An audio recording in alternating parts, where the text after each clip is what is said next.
In memoriam. Today is Kartika Shuddha Padyami. It is also known as Bali Padyami. It was 25 years ago on this day that my brother Lanka Krishnamurti left me, my and his family, the Lanka family, and the circles of relatives and friends, leaving a deep and lasting impression on every one of us. At that time, I paid my homage to him in the form of a write-up named Lanka Krishnamurti, a memoir. I wish to repeat briefly what I said about him. My brother Lanka Krishnamurti has inherited and synthesized both the traditions established by the rishis and kavis. He was a rishi in thoughts and deeds and a kavi in his expression. While his literary writings, which are rich in thought and superbly artistic in expression, have not received the kind of acclaim they deserve. His efforts to propagate dharma have been successful. The institution of Sanatana Dharma Samrakshana Samsthe and the founding of Dharma Prabha bear ample testimony to this. His sudden demise on the 11th November 1996 came as a great shock to us. It is a great personal loss to me, to the members of his family, and to the institutions which he established and served.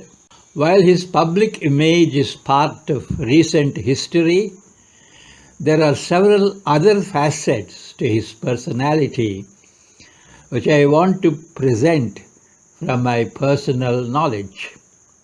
He was a poet, an artist, a profoundly stimulating speaker, a person who was disarmingly simple yet deeply affectionate, and one whose conduct synthesized precept and practice to make him a sage-like person.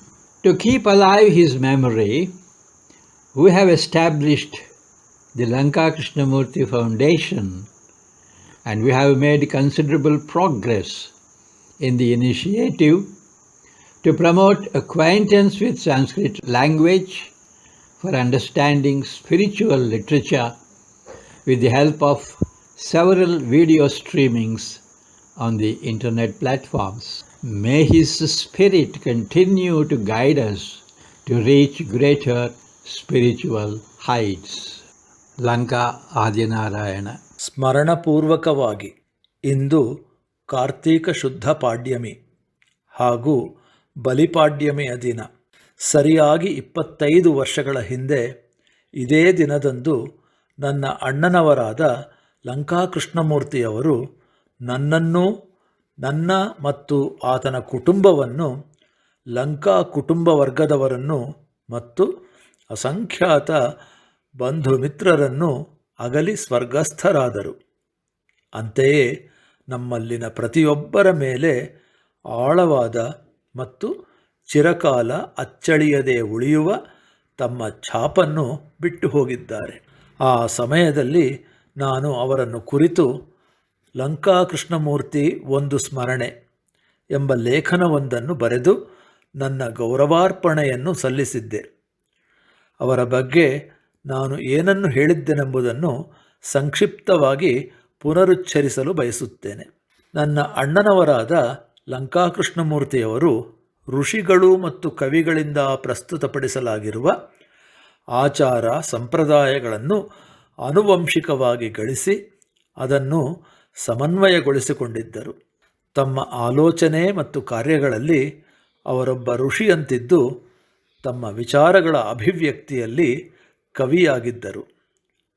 ಪದವಿನ್ಯಾಸದಲ್ಲಿ ಉತ್ಕೃಷ್ಟ ಕಲಾತ್ಮಕತೆಯನ್ನು ಮತ್ತು ಸಮೃದ್ಧವಾದ ಭಾವಾಭಿವ್ಯಕ್ತತೆಯನ್ನು ಒಳಗೊಂಡಿದ್ದ ಅವರ ಸಾಹಿತ್ಯದ ಬರವಣಿಗೆಗಳಿಗೆ ತಕ್ಕುದಾದ ಗುರುತಿಸುವಿಕೆ ಮತ್ತು ಅಭಿನಂದನೆಗಳು ದೊರಕಲಿಲ್ಲ ಎಂಬುದು ಬೇಸರದ ಸಂಗತಿಯಾಗಿದ್ದರೂ ಸಹ ಸನಾತನ ಧರ್ಮ ಪ್ರಸಾರಕ್ಕಾಗಿ ಅವರು ಪಟ್ಟ ಪರಿಶ್ರಮ ಸಫಲವಾಯಿತು. ಸನಾತನ ಧರ್ಮ ಸಂರಕ್ಷಣಾ ಸಂಸ್ಥೆಯ ಮತ್ತು ಅದರ ಮುಖವಾಣಿಯಾದ ಧರ್ಮಪ್ರಭಾ ಪತ್ರಿಕೆಯ ಸ್ಥಾಪನೆ ಇವಕ್ಕೆ ವಿಪುಲವಾದ ಪುರಾವೆಯನ್ನು ಒದಗಿಸುತ್ತದೆ.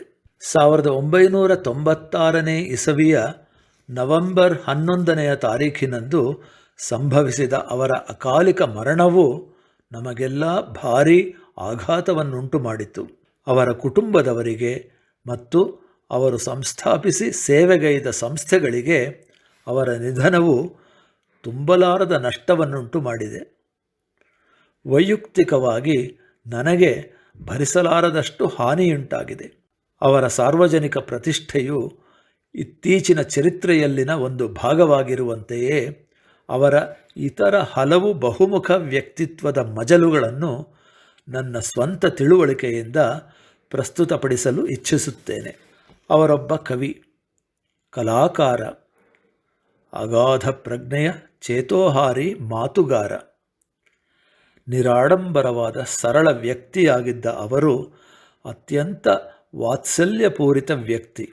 ಅನುಭೂತಿ ಮತ್ತು ಆಚರಣೆಗಳು ಪರಿಪಕ್ವಗೊಂಡ ಅವರ ನಡವಳಿಕೆಯು ಅವರನ್ನು ಋಷಿ ಸದೃಶರನ್ನಾಗಿಸಿತ್ತು. ಅವರ ನೆನಪನ್ನು ಸದಾಕಾಲ ಜೀವಂತವಾಗಿರಿಸುವ ಸಲುವಾಗಿ ನಾವು ಲಂಕಾಕೃಷ್ಣಮೂರ್ತಿ ಸ್ಮಾರಕವನ್ನು ಸ್ಥಾಪಿಸಿ ಅಂತರ್ಜಾಲದ ವೇದಿಕೆಗಳಲ್ಲಿ ಅನೇಕ ವಿಧವಾದ ವಿಡಿಯೋ ಪ್ರಸರಣಗಳ ಸಹಾಯದಿಂದ ಆಧ್ಯಾತ್ಮಿಕ ಸಾಹಿತ್ಯವನ್ನು ಅರ್ಥ ಮಾಡಿಕೊಳ್ಳಲು ಬೇಕಾದ ಸಂಸ್ಕೃತ ಭಾಷೆಯ ಪರಿಚಯವನ್ನು ಪ್ರೋತ್ಸಾಹಿಸುವ ಸಲುವಾಗಿನ ಉಪಕ್ರಮದಲ್ಲಿ ನಾವು ಸಾಕಷ್ಟು ಪ್ರಗತಿಯನ್ನು ಸಾಧಿಸಿದ್ದೇವೆ. ಆಧ್ಯಾತ್ಮಿಕತೆಯಲ್ಲಿನ ಉನ್ನತ ಮಟ್ಟದ ಎತ್ತರಕ್ಕೇರಲು ನಮಗೆ ಅವರ ಆತ್ಮವು ತನ್ನ ಮಾರ್ಗದರ್ಶನವನ್ನು ಮುಂದುವರೆಸಲೆಂದು ಹಾರೈಸೋಣ. ಲಂಕಾ ಆದಿನಾರಾಯಣ.